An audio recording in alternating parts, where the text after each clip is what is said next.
మన దేశంలోనే ఇలాంటివి ఎక్కువ ఉన్నాయి. వాటిని నిర్మూలించడం ఎలాగా అని అందరూ అనుకున్నాం కానీ ఒక చట్టం అనేది ఉంది. ఇలాంటివి ఉన్నాయని మాకు ఎవరికి అవగాహన అనేది లేదు ఇప్పుడు వరకు. దీని ద్వారా మాకు అవగాహన కల్పించారు. చాలా స్కిట్స్ వేసి అలా చూపించడం వల్ల మేము కూడా ఎదుటి వాళ్ళకి చెప్పడం జరుగుతుంది.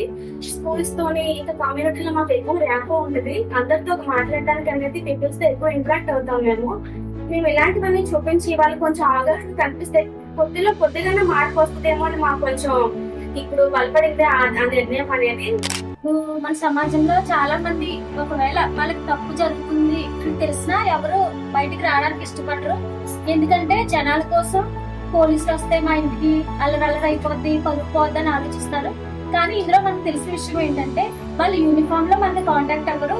వితౌట్ యూనిఫామ్ తో సివిల్ డ్రెస్ లో వచ్చి మన దగ్గర ఇన్ఫర్మేషన్ తీసుకోవడం అనేది బాగా తెలిసింది. ఇది మనం తెలుసుకోవాలి. మనం ప్రజలకి అవగాహన కల్పించినప్పుడు ఇది ఒక మాట కూడా చెప్పాలి. మీరు చెప్పిన ప్రతి విషయం కూడా మాకు చాలా బాగా అర్థమైంది. ఒకటనే కదండి, మాకు తెలియని విషయాలు చాలా చెప్పారు. చిన్నపిల్లల గురించి అది వాళ్ళకి వ్యక్తపరిచే విధానం తెలియదు, అది ఎలా చెప్పాలి. అలాగే నాకు పిల్లలు ఉన్నారండి, 2 పిల్లలు. ఫస్ట్ నేను నా పిల్లలు చెప్పుకొని అప్పుడు నేను బయట పిల్లలు కూడా అందరికీ చెప్పగలుగుతాను.